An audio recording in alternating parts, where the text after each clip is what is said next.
এটা ইহুদিরা দাবি করত। খ্রিস্টানরাও তার পরবর্তীতে এসে বলতেছে ওয়াকালাতিল ইয়াহুদু লাইসাতিন নাসারা আলা শাই, ওয়াকালাতিন নাসারা লাইসাতিল ইয়াহুদু আলা শাই। যেই কথাটা ইহুদিরা বলতো সেই একই কথা খ্রিস্টানরাও বলেছে যে আমরাই হলাম শ্রেষ্ঠ, ইহুদিরা কিছুই না। কিন্তু ইসলাম আসার পরে আল্লাহ সুবহানাহু ওয়া তাআলা ইহুদি খ্রিস্টান দুই জাতিকেই বলেছেন লাস্তুম আলা শাই, তোমরা আল্লাহর কাছে উল্লেখযোগ্য কিছুই না যদি এই কোরআনটাকে নিজের জীবনে বাস্তবায়ন না করো। ইমাম সুফিয়ান রাহেমাহুল্লাহ তিনি এই আয়াতের সম্পর্কে বলেন, ইমাম বুখারী রাহেমাহুল্লাহ তিনি এই আয়াতের তাফসিরে ইমাম সুফিয়ান আস-সাউরি রাহেমাহুল্লাহর একটা উক্তি কোট করেছেন। ইমাম সুফিয়ান বলেন মা ফিল কোরআনি আয়াতুন আশাদ্দু আলাই, কোরআনের এমন কোন আয়াত যেটা আমার উপরে ভারী মনে হয় নাই এই আয়াত ছাড়া। মা ফিল কোরআনি আয়াতুন আশাদ্দু আলাইয়া মিন কাউলিল্লাহি আযজা ওয়া জাল লাস্তুম আলা শাইইন হাত্তা তুকিমুত তাওরাতা ওয়াল ইনজিলা ওয়া মা উনজিলা ইলাইকুম মির রাব্বিকুম, যে আল্লাহ বলেছেন তোমরা উল্লেখযোগ্য কিছুই নও যদি তোমরা কোরআনটাকে নিজের জীবনে বাস্তবায়ন না করো। এটা এত বড় ধমক দেওয়া হয়েছে। এটা ইমাম সুফিয়ান আস-সাউরি বলেন এটা আমার জীবনের উপরে সবচেয়ে বড় কঠিন আয়াত আমার কাছে মনে হয়, কারণ একজন ব্যক্তি মুসলিমের ঘরে জন্ম হওয়ার পরে সে নাজাত পাবে না যদি কোরআনটাকে তার নিজের জীবনে বাস্তবায়ন না করে। কিন্তু আজকে অধিকাংশ মানুষ আমরা কোরআন থেকে নিজেকে এত দূরে সরিয়ে ফেলেছি যে কোরআনের কোনো বিধান সে বলতেই পারবে না যেটা কোরআনে এই সম্পর্কে কি আছে। কোরআনে আল্লাহ সুবহানাহু ওয়া তাআলা তাকে সম্বোধন করে যত আয়াত বলেছেন অধিকাংশ মুসলিমরা সেই আয়াতের সাথে তার কোনো সম্পর্ক নাই, অথচ আল্লাহ সুবহানাহু ওয়া তাআলার প্রতি এই ঈমানদার ঈমানের দাবি করে, অথচ কোরআনের সাথে তার কোনো সম্পর্ক নাই। আর আল্লাহ বলেছেন যার সাথে কোরআনের সম্পর্ক নাই তার নাজাতেরও কোনো সম্পর্ক নাই, সে নাজাতও পাবে না। কিন্তু আজকে অধিকাংশ মানুষগুলো খেলতামশায় লিপ্ত রয়েছে, কোরআন হাদিসের সাথে তার লেশ মাত্র সম্পর্ক, এটা মোটেও কাম্য নয়। এই জন্য নাজাত পেতে হলে আমাদেরকে কোরআন হাদিসের চর্চা এবং কোরআন হাদিসের মানার মধ্যেই নাজাত রয়েছে, আমাদেরকে সেই দিকে ফিরে আসতে হবে। কোরআন এবং হাদিসে এই কথাটাকে বহুভাবে ব্যক্ত করা হয়েছে। কোরআনে আল্লাহ সুবহানাহু ওয়া তাআলা আরেকটি আয়াত যেটা আপনি সূরা বাকারা 2 নম্বর সূরার 62 এবং এটাই সূরা মায়েদার 69, মানে একটু আগে যে আয়াতটা বলেছি তার পরের আয়াতটাই মায়েদাতে 69 এবং ওই সেম আয়াত বাকারাতে 62 নম্বরে রয়েছে। তাতে আল্লাহ সুবহানাহু ওয়া তাআলা পুরো পৃথিবীর মানুষকে জড়ো করে দিয়ে নাজাতের পথ বলে দিচ্ছেন এবং সেই আয়াতের ভিত্তিতে মনে হয় আমাদেরকে আল্লাহ সুবহানাহু ওয়া তাআলা ইহুদি নাসারাদের মতো একটা দল মনে করেন, এর চেয়ে বেশি কিছু মনে করেন না। কারণ আমরা হয়ে গেছি একটা মুসলিম দল, যেমন ইহুদি একটা দল আছে, খ্রিস্টান একটা দল, বৌদ্ধ একটা দল, হিন্দু একটা দল, তেমনি আমরা মুসলিমরা হচ্ছে একটা দল। এই দলের হয়ে আপনি নাজাত পাবেন না, বরং আল্লাহ এই দল আমাদেরকে দেখতে চায় নাই। এই কথাটাই আল্লাহ কোরআনে বলেছেন যে ইয়া আইয়ুহাল্লাযীনা আমানু, আল্লাহ বলেছেন ইন্নাল্লাযীনা আমানু, নিশ্চয়ই যারা নিজেদেরকে ঈমানদার বলে দাবি করে, ওয়াল্লাযীনা হাদু, ইহুদিরা, ওয়ান নাসারা ওয়াস-সাবিঈন, এবং যত ধর্মের লোকেরা আছো তোমরা কান খাড়া করে শোনো। বলা হয়েছে ইন্নাল্লাযীনা আমানু ওয়াল্লাযীনা হাদু ওয়ান নাসারা ওয়াস-সাবিঈন মান আমানা বিল্লাহি ওয়াল ইয়াউমিল আখির ওয়া আমিলা সালিহান ফালাহুম আজরুহুম ইনদা রাব্বিহিম ওয়ালা খাউফুন আলাইহিম ওয়ালা হুম ইয়াহজানুন, নিশ্চয়ই যারা আল্লাহর প্রতি ঈমান আনবে, পরকালের প্রতি বিশ্বাসী হবে এবং সৎ কাজ করবে, এই ব্যক্তির কোনো ভয় নাই, তার জন্য আল্লাহর কাছে পারিশ্রমিক রয়েছে। এই ব্যক্তির কোনো ভয় নাই, এই ব্যক্তির কোনো চিন্তা নাই।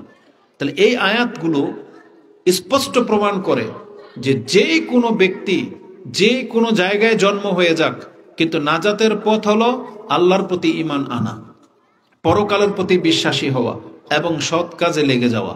এই দুইটা জিনিসকে আমাদেরকে মনে রাখতে হবে। ঈমানের দিকে আল্লাহ এবং পরকালের বিশ্বাসটা সবচেয়ে বেশি প্রাধান্য পেতে হবে, আর সৎ আমল করতে হবে।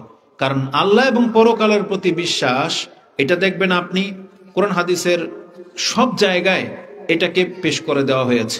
যদিও ঈমানের আরো পিলার রয়েছে, কিন্তু ওগুলোকে এতটা গুরুত্ব দেওয়া হয় নাই যতটা গুরুত্ব আল্লাহ এবং পরকালের প্রতি বিশ্বাসকে দেওয়া হয়েছে। কেন? কারণ একজন মানুষের জীবনকে শুধরানোর জন্য আল্লাহ এবং পরকালের বিশ্বাস সবচেয়ে গুরুত্বপূর্ণ ভূমিকা পালন করবে। একজন মানুষ যখন আল্লাহর প্রতি বিশ্বাসী হয়ে যাবে এবং পরকালের সব বিষয়ের প্রতি তার যখন বিশ্বাস হয়ে যাবে, তখন এই ব্যক্তির দ্বারা কোনোদিন আর অপরাধ অন্যায় হইতে পারে না। বরং এই ব্যক্তিকে কন্ট্রোল করার জন্য কোনো ডিফেন্সের প্রয়োজন হবে না। তাকে আপনি ছেড়ে দেন, জীবনের যে কোনো প্রান্তে সে সঠিক পথের উপরে থাকবে। এই জন্য আল্লাহ সুবহানাহু ওয়া তাআলা কোরআনে এবং রাসূলুল্লাহ সাল্লাল্লাহু আলাইহি সাল্লাম আমাদেরকে সবচেয়ে বেশি উপদেশ দিয়েছেন, ইত্তাকিল্লাহ, আল্লাহকে ভয় করো। এবং পরকালের কথাটাকে স্মরণ করে দেওয়া হয়েছে। যেমন কোরআনের একটি আয়াত আল্লাহ সুবহানাহু ওয়া তাআলা সূরা আহজাব 33 নম্বর সূরার 21 নম্বর আয়াতে আমাদেরকে বলা হয়েছে, লাকাদ কানা লাকুম ফি রাসূলিল্লাহি উসওয়াতুন হাসানাহ।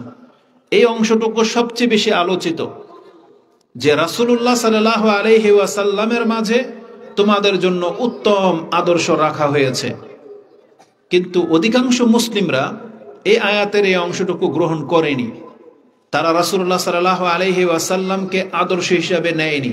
শুধু মুখে বলে যে আমাদের নবী মুহাম্মদুর রাসূলুল্লাহ সাল্লাল্লাহু আলাইহি ওয়াসাল্লাম, কিন্তু আমাদের পোশাক আশাক, আমাদের কথাবার্তা, আমাদের চালচলন, আমাদের আদব কায়দা অধিকাংশ মুসলিমরা রাসূলুল্লাহ সাল্লাল্লাহু আলাইহি ওয়াসাল্লাম থেকে নেয়নি। তাদের জীবনটা পুরোটাই পরিচালনা হচ্ছে ইহুদি নাসারাদের সন্তানদের মতো, যেটা মোটেও কাম্য নয়। অথচ আল্লাহ বলেছেন যে মুহাম্মদ সাল্লাল্লাহু আলাইহি ওয়াসাল্লামের মাঝে তোমাদের জন্য উত্তম আদর্শ রাখা হয়েছে। মুহাম্মদ সাল্লাল্লাহু আলাইহি ওয়াসাল্লাম কি করতেন? তিনি এই ইসলামটাই পালন করতেন, যা তার উপরে শরীয়ত হিসেবে নাজিল করা হয়েছিল। একেবারে জুতা পরা থেকে নিয়ে শুরু করে রাষ্ট্র কিভাবে পরিচালনা করা হবে, বিচার কিভাবে করা হবে, সবটাই রাসূলুল্লাহ সাল্লাল্লাহু আলাইহি ওয়াসাল্লাম তিনি কোরআন মাফিক বিচার করতেন, বিশ্লেষণ করতেন। কিন্তু আমাদের জীবনের সাথে রাসূল ইসলামের জীবনের কোনো সম্পর্ক নাই। কেন হয়েছে এটা? কেন আমরা পারতেছি না? আমাদের ঘাটতিটা কোথায়? আয়াতের শেষে এই কথাটা বলে দেওয়া হয়েছে। ওই ব্যক্তির জন্য রাসূল হচ্ছেন উত্তম আদর্শ, লিমান কানা ইয়ারজুল্লাহা ওয়াল ইয়াউমাল আখিরা ওয়া যাকারাল্লাহা কাসীরা। আল্লাহ বলেছেন এটা তো ওই ব্যক্তি গ্রহণ করবে যেই ব্যক্তি এটা বিশ্বাস করে যে আমাকে আল্লাহর সামনে পরকালে দাঁড়াতে হবে। লিমান কানা ইয়ারজুল্লাহ, যে ব্যক্তি এটা আশা করে যে পরকালে আমাকে আল্লাহর কাছে দাঁড়াতে হবে, ওয়াল ইয়াউমাল আখির, এবং পরকালে আমাকে বিচার দিতে হবে, আমার কাছ থেকে হিসাব নেওয়া হবে, সেই ব্যক্তি রাসূলুল্লাহ সাল্লাল্লাহু আলাইহি ওয়াসাল্লামকে তার জীবনের উত্তম উসওয়ায়ে হাসানা হিসেবে গ্রহণ করবে। আর যারা আল্লাহকে স্মরণ করতে চায়, তো তার মানে বোঝা যাচ্ছে যারা প্রতিনিয়ত ইসলামের এই বিধানগুলোকে মূল্যায়ন করেন না, তার মানে আপনি আল্লাহকে স্মরণ করেন না। কারণ আল্লাহকে স্মরণ করলে, ওই যে বললাম, জুতা পরা থেকে নিয়ে একেবারে বিছানায় যাওয়া পর্যন্ত প্রত্যেকটা ক্ষেত্রে ইসলাম আমাদেরকে যে আদব কায়দাগুলো শিক্ষা দিয়েছে, আমাদেরকে সেগুলো মেনেই চলার কথা ছিল। কিন্তু আজকে অধিকাংশ মানুষ আমরা সে আদব কায়দাগুলো মেনে চলি না। আমরা ইসলামের একবারে এ টু জেড যতগুলো বিধিবিধান আছে তার মধ্যে হয়তো 10% মানে এমন মুসলিম পাওয়া মুশকিল হয়ে যাবে। অথচ এটা ছিল নাজাত, ইসলামের এই বিধানগুলো ছিল নাজাত, কিন্তু আমরা সেগুলোকে ভ্রুক্ষেপ করি না। তো আল্লাহ সুবহানাহু ওয়া তাআলা আমাদের রাসূলুল্লাহ সাল্লাল্লাহু আলাইহি ওয়াসাল্লামকে দেখিয়ে দিয়ে বলেছিলেন যে রাসূলকে ফলো করো, তাহলে তোমাদের নাজাতের রাস্তা হয়ে যাবে। এই আল্লাহ এবং পরকালে বিশ্বাসী, এই জায়গাটাতে ঘাটতি থাকার কারণে আজকে অধিকাংশ মানুষ ইসলাম থেকে আমরা মুখ ফিরিয়ে নিচ্ছি। কারণ আমাদের মধ্যে সেই বিশ্বাসটা হারিয়ে গেছে যে কিয়ামতের মাঠে আমাদেরকে জবাবদিহিতার কাঠগড়ায় দাঁড়াতে হবে। এই জন্য আল্লাহ এবং পরকালের বিশ্বাস, এটা যার মাঝে যত বেশি থাকবে সে তত বেশি ইসলামের দিকে ঝুঁকতে পারবে। কত জায়গায় আমাদেরকে এইভাবে সতর্ক করা হয়েছে। যেমন জবানের হেফাজতের ক্ষেত্রে ওই একই মূলনীতি বলা হয়েছে। রাসূল বলেছেন, মান কানা ইউমিনু বিল্লাহি ওয়াল ইয়াউমিল আখির ফালিয়াকুল খায়র আও লিয়াসমুত। যেই ব্যক্তি আল্লাহ এবং পরকালে বিশ্বাসী, সেজন্য তার জবান দিয়ে ভালো কিছু বলে, নয়তো চুপ করে বসে থাকে। তার মানে জবানের দুইটা কাজ নাজাতের। এক, হয় কথা বললে ভালো বলতে হবে, আর না বললে চুপ করে বসে থাকতে হবে। তৃতীয়টা বলা যাবে না, মানে যেটা ভালো নয় এমন কোনো কথা, এমন কোনো বাক্য মুখে উচ্চারণ করা যাবে না। আর এটাকে শক্ত করা হয়েছে কি বলে? যে মান কানা ইউমিনু বিল্লাহি ওয়াল ইয়াউমিল আখির, যে আল্লাহ এবং পরকালে বিশ্বাসী। তাহলে আল্লাহ এবং পরকালে বিশ্বাসী এটা খুব মারাত্মক একটা ব্যাপার। মানে এই চরিত্রের লোক কোনোদিন এমন হইতে পারে না এক কথায় যে বলবে আমি আল্লাহ এবং পরকালে বিশ্বাসী। রাসূল বলেছেন, মান কানা ইউমিনু বিল্লাহি ওয়াল ইয়াউমিল আখির ফালা ইউযি জারাহু, যেই ব্যক্তি আল্লাহ এবং পরকালে বিশ্বাসী সে যেন তার প্রতিবেশীকে কষ্ট না দেয়। বা বলা হয়েছে মান কানা ইউমিনু বিল্লাহি ওয়াল ইয়াউমিল আখির ফালইউকরিম দাইফা, সেজন্য মেহমানদেরকে সম্মান করে। তাহলে প্রত্যেকটা কথার মধ্যে আল্লাহ এবং পরকালকে সামনে নিয়ে আসা হয়েছে। কেন? কারণ যেই ব্যক্তি আল্লাহকে ভয় পায়, যেই ব্যক্তি পরকালে জাযা পেতে চায়, তাহলে এই কাজগুলো তার দ্বারা সহজ, কারণ সে আল্লাহর কাছ থেকে জাযা নেবে। তাদের মেন্টালিটি হলো তারা বলে যে ইন্নামা নুতিমুকুম লিওয়াজহিল্লাহ লা নুরিদু মিনকুম জাযাআন ওয়ালা শুকুরা, যেটা আল্লাহ সুবহানাহু ওয়া তাআলা সূরা দাহার 76 নম্বর সূরাতে, সূরা ইনসানের মধ্যে আপনি 7, 8 এই আয়াতগুলোতে পেয়ে যাবেন যে মুমিনরা তো অন্যকে যখন খাবার খাওয়ায় বা যখন কোনো সাহায্য করে তখন বলে ইন্নামা নুতিমুকুম লিওয়াজহিল্লাহ, এটা তো আমরা করেছি আল্লাহর সন্তুষ্টির জন্য। লা নুরিদু মিনকুম জাযাআন ওয়ালা শুকুরা, আমরা তোমার কাছে এটা রেসপেক্ট আশা করি না যে তুমি আমাকে থ্যাঙ্কস বলো, জাযাকাল্লাহু খাইরান বলো, আমি এটার ধার ধারি না, আমি এটা করেছি নিছক আল্লাহর জন্য। তা আল্লাহ এবং পরকালে বিশ্বাসী ব্যক্তির চরিত্র কেমন হয় এটা আমাদের কোরআন এবং হাদিসে আমাদেরকে ব্যাখ্যা করে জানানো হয়েছে। মূলে হচ্ছে ইসলাম, আমাদেরকে ইসলাম পালন করতে হবে। আল্লাহ সুবহানাহু ওয়া তাআলা আমাদেরকে ডেকেছেন, বলেছেন ওয়াসারিউ ইলা মাগফিরাতিম মির রাব্বিকুম ওয়া জান্নাতিন আরদুহাস সামাওয়াতি ওয়াল আরদ উইদ্দাত লিল মুত্তাকিন, যেটা আপনি সূরা আলে ইমরান 3 নম্বর সূরার 130-31 নম্বর থেকে পড়েন পেয়ে যাবেন। 131-132 মধ্যে আপনি এই আয়াতটি পাবেন যে আল্লাহ বলেছেন তোমরা প্রতিযোগিতা করো, দৌড়ে আসো, কোথায়? যেখানে আল্লাহর ক্ষমা আছে সেখানে। যেই জায়গাগুলোর মধ্যে আপনাকে বলে দেওয়া হবে যে এই কাজটা করে নিলে আল্লাহ তোমাকে ক্ষমা করবে, তাহলে মুসলিমদের উচিত সেই কাজে ঝাঁপিয়ে পড়া। এই কথাটা কেন বললাম? এই যে প্যান্ডেল সাজানো হয়েছে এবং এখানে একটা জিকিরের মজলিস করা হয়েছে যেখানে আল্লাহ সুবহানাহু ওয়া তাআলার কথা স্মরণ করিয়ে দেওয়া হবে, তাহলে এই মজলিসের মান মর্যাদা কি জানেন? এখানে যেই ব্যক্তি আসবে আল্লাহ সুবহানাহু ওয়া তাআলা এই মজলিস শেষ হওয়ার আগেই তাকে ক্ষমা করে দিয়ে বাড়িতে ফেরত পাঠাবে। অথচ এই ক্ষমার জায়গাটাতে আমরা তুচ্ছ তাচ্ছিল্য করি, এই জায়গাগুলোকে আমরা মূল্যায়ন করি না। অথচ যারা এখানে উপস্থিত হয় তাদের মর্যাদা সব থেকে বেশি এবং তাদেরকে ক্ষমা করে দিয়ে বাড়িতে ফেরত পাঠানো হয়, এটা ওয়াদা রয়েছে, যেমনটা আপনি বুখারী এবং মুসলিমের হাদিসে পেয়ে যাবেন। বুখারীতে হাদিসটি সম্ভবত 6804 নম্বরে রয়েছে, জিকিরের অধ্যায়ে 80 নম্বর অধ্যায় এটা। মুসলিমে হাদিসটি 49 নম্বর অধ্যায় কিতাবু দোয়া ও জিকির, তাতে আপনি মাজালিস ও জিকিরের ফজিলতের অধ্যায় পেয়ে যাবেন। হাদিসটি হচ্ছে 6732 নম্বর হাদিস। তাতে রাসূলুল্লাহ সাল্লাল্লাহু আলাইহি ওয়াসাল্লাম বলেছেন কিছু ব্রাহ্মমান ফেরেশতা থাকে যারা পৃথিবীতে বিচরণ করে বেড়ায়। ইন্না লিল্লাহি মালাইকাতুন ইয়াতুফুনা ফিত তুরুক ইয়ালতামিসুনা আহলায যিকর, আল্লাহর কিছু ফেরেশতা আছে যাদেরকে পৃথিবীতে পাঠানো হয় বিচরণ করার জন্য, যে খুঁজো কোথায় আমাকে নিয়ে কথা হচ্ছে, কোথায় আমার জিকিরের বৈঠক হচ্ছে। তখন তারা যদি পেয়ে যায় ইজা ওয়াজাদা কাউমান ইয়াযকুরুনাল্লাহা তানাদাউ হালুম ইলা হাজাতিকুম, তোমরা আসো, আমরা একটা দলকে পেয়ে গেছি, তারা এখানে বসে আল্লাহর জিকির করার জন্য বসে আছে। তখন রাসূল বলেন ওয়াহুফুনাহুম বিআজনিহাতিহিম ইলা সামাঈদ দুনিয়া, তখন সমস্ত ফেরেশতারা এখানে উপস্থিত হয়ে যায় এবং তাদের পাখা দিয়ে পুরো প্যান্ডেলটাকে ঘিরে প্রথম আকাশ পর্যন্ত তারা দেয়াল করে দেয়। যেমন এই যে দেয়াল করে দেওয়া হয়েছে বাউন্ডারি, ঠিক ফেরেশতারা তাদের পাখা দিয়ে একবারে দেয়াল করে প্রথম আকাশ পর্যন্ত ঠেকিয়ে দেয়। কেন? কারণ আরেক হাদিসে আছে যখন কেউ আল্লাহর জিকির করে ওই মজলিসে কি হয়, তাতানাজ্জালু আলাইহিমুল মালাইকা, ফেরেশতা নাজিল হয়। এই কথাটা ওখানে আছে। দ্বিতীয়ত হচ্ছে রাসূল সাল্লাল্লাহু আলাইহি ওয়াসাল্লাম বলেছেন যে যেখানে জিকিরের মজলিস হয় সেই জায়গাটাতে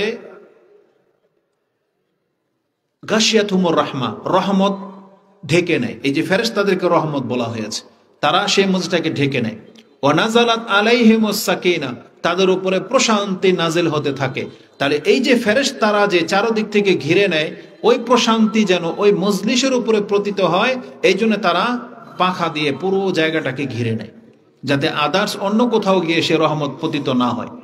এবং আল্লাহ সুবহানাহু ওয়া তাআলা এই মজলিস সম্পর্কে কি বলেন, ও যাকারাহুমুল্লাহু ফীমান ইনদা, এবং আল্লাহর কাছে যে গণ্যমান্য সৃষ্টিরা রয়েছে বা যেই বৈঠক রয়েছে, আল্লাহ ওই সম্মানিত বৈঠকের কাছে আমাদের এই বৈঠকের কথা তুলে ধরেন। এজন্য আল্লাহ বলেছেন, যারা আল্লাহকে স্মরণ করে আল্লাহ এর চাইতে উত্তম মজলিসে আল্লাহ তাদের কথাকে স্মরণ করে। এটা হচ্ছে এই মজলিসের বৈশিষ্ট্য। তো এই হাদিসের মধ্যে যে কথাটা আছে, ফেরেশতাদেরকে জিজ্ঞাসা করা হয় যে কাইফা তারাকতুম ইবাদি, আমার বান্দাদেরকে কিভাবে রেখে আসলাম। যদিও আল্লাহ জানেন, ওহু আলামু, যদি আল্লাহ জানেন, কিন্তু আল্লাহ এটা ওদেরকে সাক্ষী রাখার জন্য জিজ্ঞেস করেন ফেরেশতাদেরকে। তখন ফেরেশতারা বলে, তারা এখানে বসে আছে, ইউকাব্বিরুনাক ওয়া ইয়াহমিদুনাক ওয়া ইউমাজ্জিদুনাক ওয়া ইয়াসআলুনাকাল জান্নাহ ওয়া ইউযুকা মিনান নার। তারা আপনার কাছে জান্নাত চায়, তারা আপনার কাছে জাহান্নাম থেকে বাঁচতে চায়। এই জন্য আল্লাহ আপনার তাকবীর পাঠ করতেছে, আপনার প্রশংসা করতেছে, আপনার গুণগান গাচ্ছে। তখন আল্লাহ সুবহানাহু ওয়া তাআলা ফেরেশতাদেরকে জিজ্ঞেস করেন, তাহলে আমার এই বান্দারা কি জান্নাত দেখেছে? বলছে না, দেখেনি। বলছে কাইফা ইযা রাআউ জান্নাতি, তাহলে কেমন হতো যারা শুধু শুনে শুনে এটা পাওয়ার জন্য এত বেশি আগ্রহ দেখাচ্ছে, কেমন হতো যদি তারা আমার জান্নাতকে দেখে নিত।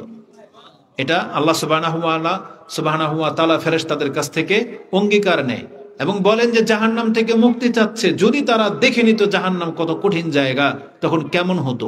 তা তার মানে আজকে যদি আমরা শুধুমাত্র শুনে শুনে এটার ফজিলত পাওয়ার জন্য আমরা এই ইবাদতগুলো করে থাকি, এবং যতটুকু আমরা জাহান্নাম থেকে বেঁচে আছি ভয় পাই ওই শুনে শুনে, কিন্তু দেখে নেওয়ার পর হয়তো কোনো ব্যক্তি আর এমন কোনো আচরণ করতো না যেটা করলে তাকে জাহান্নামে যেতে হতো। তো এইভাবে যখন বলা হয়, তখন আল্লাহ সুবহানাহু ওয়া তাআলা এই ফেরেশতাদেরকে সাক্ষী রেখে বলেন, ও শাহিদুকুম, তোমরা সাক্ষী থাকো, ইন্নী কাদ গাফারতু লাহুম, ও শাহিদুকুম আন্নী কাদ গাফারতু লাহুম, তোমরা সাক্ষী থাকো আমি আল্লাহ এখন তাদের প্রত্যেককে ক্ষমা করে দিলাম। ওয়া আতাইতুহুম মা সাআলু, তারা আমার কাছে যা চাচ্ছে আমি তা দিয়ে দিলাম। ওয়া আজারতুহুম মিম্মা ইস্তাজারু, তারা আমার কাছে যেই বিপদ থেকে আশ্রয় চাচ্ছে আমি আল্লাহ তাদেরকে সেই বিপদ থেকে মুক্ত করে দিলাম।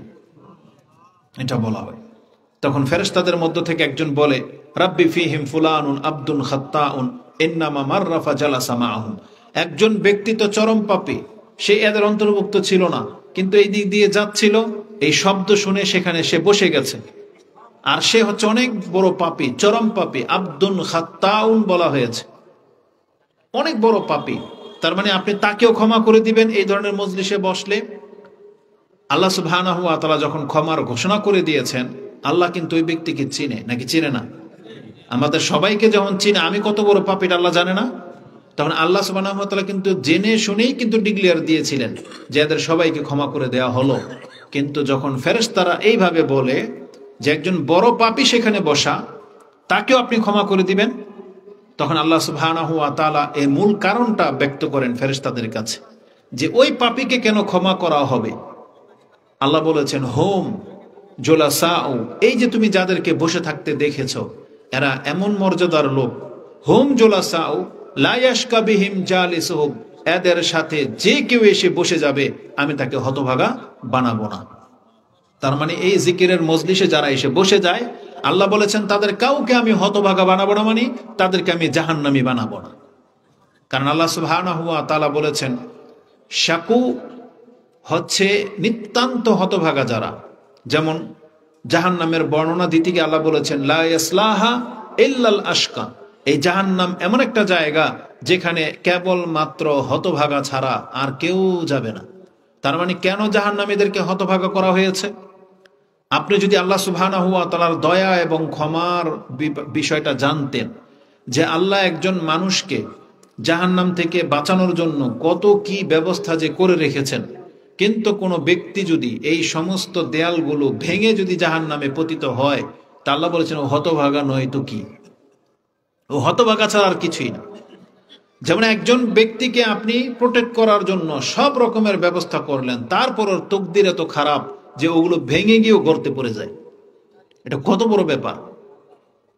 কিন্তু এটা অধিকাংশ মানুষ আপনি চিন্তাও করেন না যে আল্লাহ আমাদেরকে জান্নাত দেওয়ার জন্য কত কি ব্যবস্থা করেছে।